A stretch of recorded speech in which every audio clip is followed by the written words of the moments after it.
master on either of these readings. They're absolutely packed with power and challenge.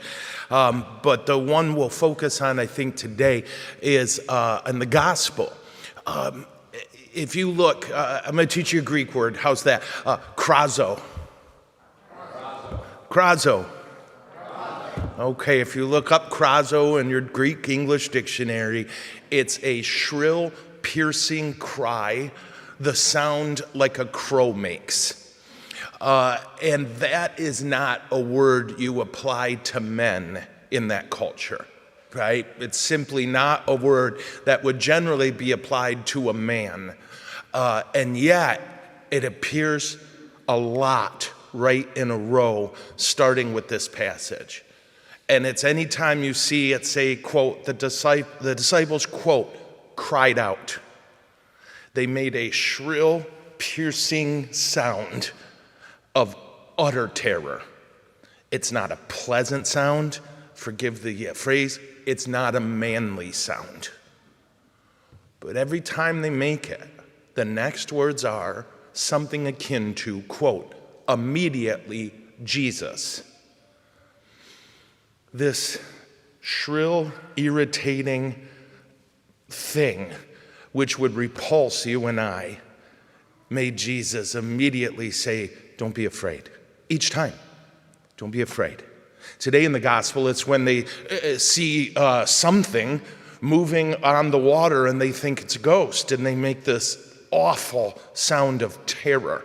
And Jesus immediately, don't be afraid. I got a letter actually recently that someone said they're tired of me talking about fear, and I get it. I often fear I talk about it too much. Thank you. And I fear that you had to hear that joke. I can't say it enough. And I say it as a person who often has to recognize that if I don't have people who love me nearby, I'll make decisions out of fear. Fear is a monster. It's not a help. The only way we should allow fear to have some foothold in our life is when we recognize that the forces working against us, we are powerless against them without Jesus. But beyond that, the perpetual need to keep us afraid is a defining element of American culture in the last 20 years. And we can justify it whatever way we want, but the fact is, the word today is super clear. In the words of God through St. John, in this, love is brought to perfection among us. There is no fear in love. Perfect love drives out fear. Fear has to do with punishment. And so one who fears is not yet perfect in love.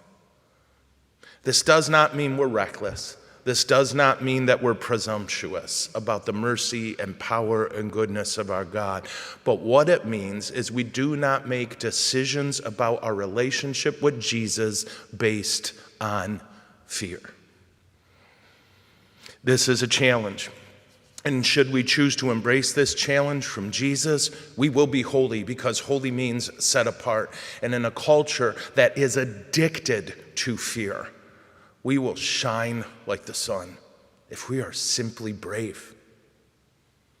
So today, those of us who krazo, who occasionally make this unpleasant sound that repulses us and everyone around us, take comfort. Jesus comes running.